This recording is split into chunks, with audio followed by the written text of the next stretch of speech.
Most MSPs want new clients, and yet most scupper themselves in several ways. Mostly it's through a complete lack of having a marketing system. And the key word there is system.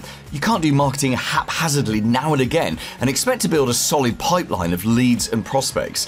Good marketing requires consistently implementing a small number of actions that identifies potential future clients, qualifies them so you know you want to work with them, engages with them, builds a relationship with them, and puts you in front of them at the exact moment they are ready to consider buying what it is that you do.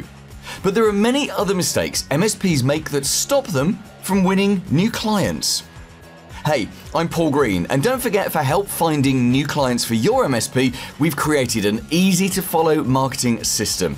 Get that and all the content to go in it at mspmarketingedge.com. Here are 3 sales killers that I see holding back MSPs everywhere, even though they are so easily fixed. Sales killer number 1 is an IVR. You know what an IVR is, don't you? You know, when you ring up and you press 1 for this, press 2 for that. And you do know that people hate IVRs, don't you? Rather than making your business stand out as bigger than it actually is, it just comes across as impersonal. There's one MSP that I ring every now and again, and they've got 5 options on their IVR. I've pressed all 5 buttons, and each time I get through to the same first-line support guy. And I wonder how many potential clients just put down the phone when they hear an IVR menu.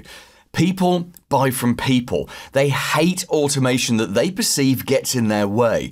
And just because you have a clever IVR solution in your VoIP toolkit doesn't really mean that you should use it. Sales killer number 2 is marketing from your point of view.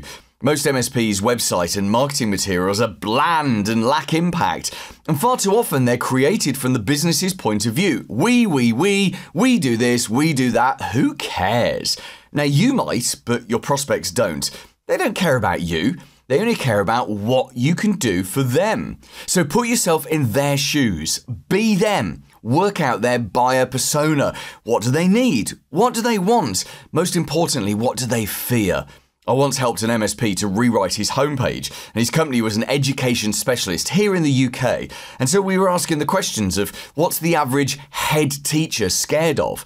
They're scared of lost learning time. They're scared of a bad Ofsted, which is the regulator here in the UK, and they're scared of the school screwing up.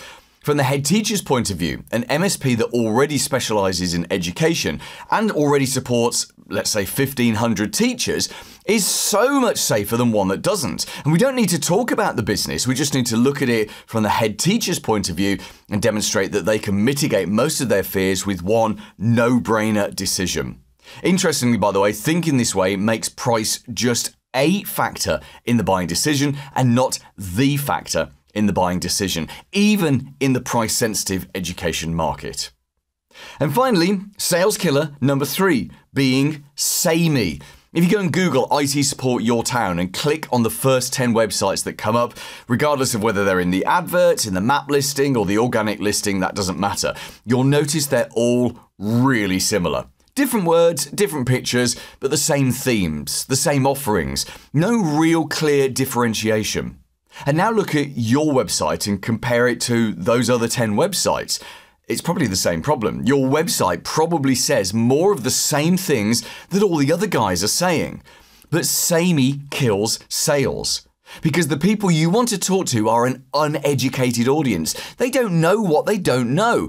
So they make buying decisions at an emotional level and not using their brains. They pick an MSP that feels good to them. If your marketing is the same as everyone else's, you'll just be compared to everyone else. And you don't want that, because then you have a 1 in 10 or even worse chance of engaging with them. Always better to stand out and to be different. Standing out and being different is the key to having more conversations with more of the right people. Paul Green's MSP Marketing Edge.